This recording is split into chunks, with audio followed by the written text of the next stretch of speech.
Pierwszy raz w życiu chłopak, który ma 18 lat, bierze prysznic. Pierwszy raz w życiu. Mamy XXI wiek, a szkoła nadal jest bez prądu. Dzieci są bite. Bite są bardzo mocno taką witką po rękach i widziałam poważne krwiaki, rozcięcia i raz zerwanego paznokcia. Cześć, właśnie idziemy do szkoły w Lesoit. Do tej szkoły chodzi około 160 dzieci. Te dzieci bardzo często idą głodne i często nawet bez herbaty do szkoły. W szkole teoretycznie mają jeden posiłek, czyli najczęściej jest to albo ugotowane samo to ugali, albo sam ryż, bardzo sporadycznie jakieś takie mikro dawki warzywa jakiegoś jednego, a owoce to już naprawdę rarytas, chyba tylko z okazji na święta.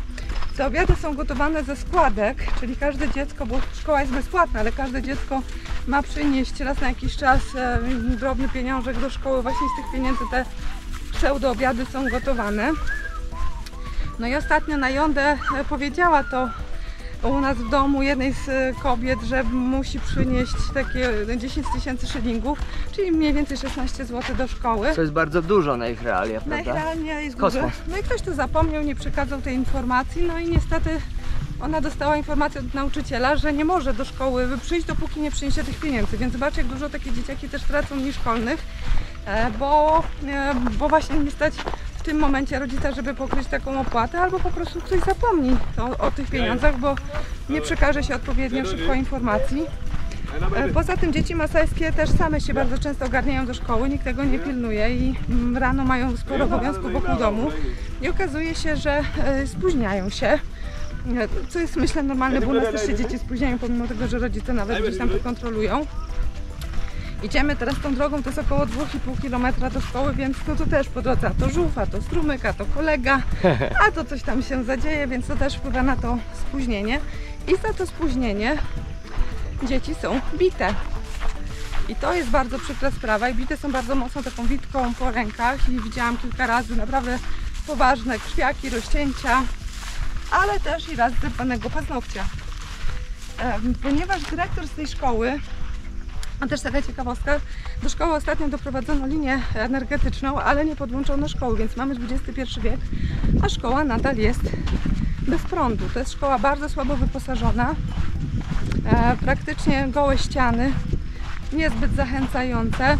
O, tu musimy przeskoczyć. Tak jest. Także na chwilę koncentracja. Dobra. I masajskie dzieci też tak muszą skakać przez taki strumyk do szkoły. No właśnie, do szkoły, gdzie bardzo niewygodne ławki takie połączone ze stolikami, gdzie właśnie lęk przed biciem, bicie za spóźnienie, bicie za rozmawianie, to jest taka powszechna kara. Ponieważ dyrektor pomógł mi to, obiecałam mu, że ja jemu też pomogę doposażyć szkołę w materiały edukacyjne i przysłano mi listę. Dzisiaj tutaj kilka takich drobiazgów już niesiemy. Nie wszystko jest możliwe, żeby tutaj lokalnie zdobyć, kupić. Trzeba po prostu pojechać do większego miasta na duże zakupy i tam poszukać tego, czego tutaj potrzebują, a potrzebują tak naprawdę wszystkiego, bo zobaczycie zresztą za momentami szkoła jest pusta w środku. Wiesz co, no mnie interesuje to traumatyzowanie dzieci, bo teraz tak, one jakby idą do tej szkoły, uczą się w sumie rzeczy, które no do takiego życia w buszu nie są im potrzebne, Tak. A mimo wszystko boją się chodzić do tej szkoły, nie lubią chodzić do tej szkoły i to jest takie 7 straconych lat, prawda? 7 straconych lat i na przykład jak Niangu nie chodził do szkoły, to dziadek go pocieszał, ale tak naprawdę poklepywał go po plecach i mówił: dobrze, że nie chodzisz, bo właśnie bardzo dużo tracisz, będziesz głupi po tej szkole, mówił. No właśnie. Bo nic nie będziesz wiedział, jak sobie poradzić w buszu, nie będziesz wiedział, jak się zająć sprawami, stracisz dużo masy i parta, tam jest też przekazywana historia. Dzieciom w szkole też odbiera się też tożsamość, bo dziecko masajskie, które wzrasta w domie, zna tylko język masajski, idzie do państwowej szkoły, gdzie językiem wykładowym, jedynym językiem, w jakim się rozmawia, jest język Swahili. No właśnie. Więc to dziecko przychodzi do szkoły I nic nie kuma, nic nie rozumie. No właśnie. jest zbite za wszystko, jest głodne. No i to tak ta edukacja wygląda. Niby chcą, niby nie chcą, ale też mają świadomość, że po tej szkole, tak jak powiedziałeś, dziecko jest 7 lat, czegoś się tam nauczy, ale na co takiemu dziecku w buszu czytanie i pisanie? Dokładnie, jeszcze w Swahili. A powiedz mi, angielskiego się nie uczą w szkole, pomimo że angielski jest językiem urzędowym drugim w Tanzanii, tak? Wykładowym jest dopiero w szkole 2. stopnia. Tutaj mają jakieś podstawy angielskiego i mają taki przedmiot jak angielski. Aha, mają, okej. Ale na pewno nie w młodszych klasach, tylko w tych wyższych i no, Uczcie, drodzy Państwo, angielskiego bez podręcznika, bez słuchanek, bez materiałów edukacyjnych, od nauczyciela, który ma angielski tak zwany afrykański. No właśnie. Więc no, ta jakość angielskiego, na przykład Pasula umie zapytać się tylko, jak ja tutaj przyjechałam po 7 latach w szkole, how are you? Okay. To było jedyne pytanie, ale jak się go pytałam o surname, to już nie rozumiał tego pytania. Tak? 7 lat edukacji, nie? Tak. No właśnie. Więc to taki To nie angielski, działa. tak, to nie działa, bo po prostu nie ma narzędzi do tego. I na 150 osób. To jest oczywiście garnek aluminiowy. No i tutaj ugali. Bez zero warzyw, zero niczego, tylko sucha Tak. papka do Zapchania głodu. Jest szkoła. Mzungu. Jumbo. Zobaczyli Mzungu i od razu Mzungu. Rzeczywiście jest tak, jak Renata mówiła. Szkoła bez elektryfikacji. Szkoła bez prądu zupełnie, zero prądu. W tych klasach jest półmrok. A dzieci mają jakieś zeszyty do pisania. Mają, ale nie wszystkie.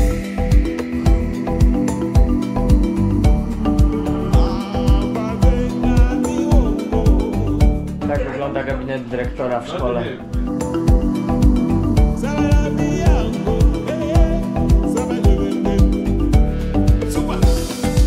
Tu jest jakiś dziennik. I to jest chyba ta rózga do picia.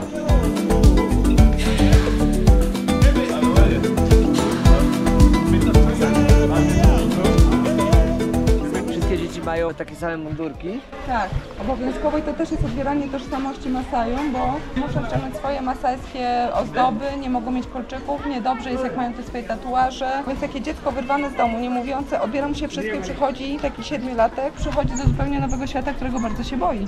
No tak, Tak? nic dziwnego, jak tutaj nic pożytecznego, strata czasu i jeszcze bicie. Jak się zajrzy do klas, to naprawdę wygląda to biednie. Kaszlą, głodne, bite, przestraszone, niedojedzone i pozbawione swojej tożsamości. Bo to nie są ich stroje. Właśnie takie mundurki powodują, że one kompletnie nie czują się Masajami w takim miejscu. Tak wygląda klasa. Są jakieś zeszyty, ale te ławki rzeczywiście wyglądają strasznie. Czuć tutaj takim grzybem taki zaduch straszny, jak w sumie na jakiejś zachrystii, nie wiem, w kościele. No taki zapach jak w kościele. Dziwny. No i rzeczywiście te ławki są niewygodne. Jest tablica, jest kreda, no ale uczą się Suahili. Tu Renata przekazuje panu dyrektorowi właśnie rzeczy, które kupiliśmy wczoraj. Znaczy ona kupiła. No i przywieźliśmy. I tak to wygląda. Tu wszystkiego brakuje, więc wszyscy się bardzo cieszą.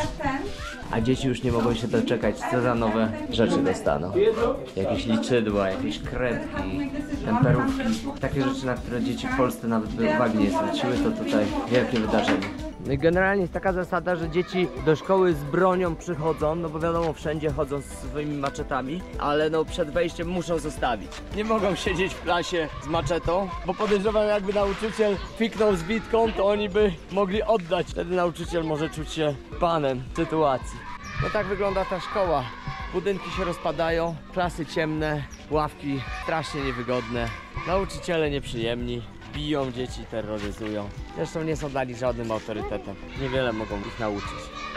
Tu jest akcja tego typu, że właśnie w domu pierwszy raz w życiu chłopak, który ma 18 lat, bierze prysznic. Pierwszy raz w życiu. Nie będziemy tam wchodzić, bo się będzie wstydził. Tam jest właśnie łazienka u Renaty w domu i on tam siedzi. Słychać? Słychać. Pierwszy raz w życiu bierze prysznic. To jest szok. 18 lat. Wyobraź sobie teraz, że w wieku 18 lat pierwszy raz bierzesz prysznic. A te dzieciaki też nie znają prysznica, boją się, uciekają i zaraz też będą kąpane i myte.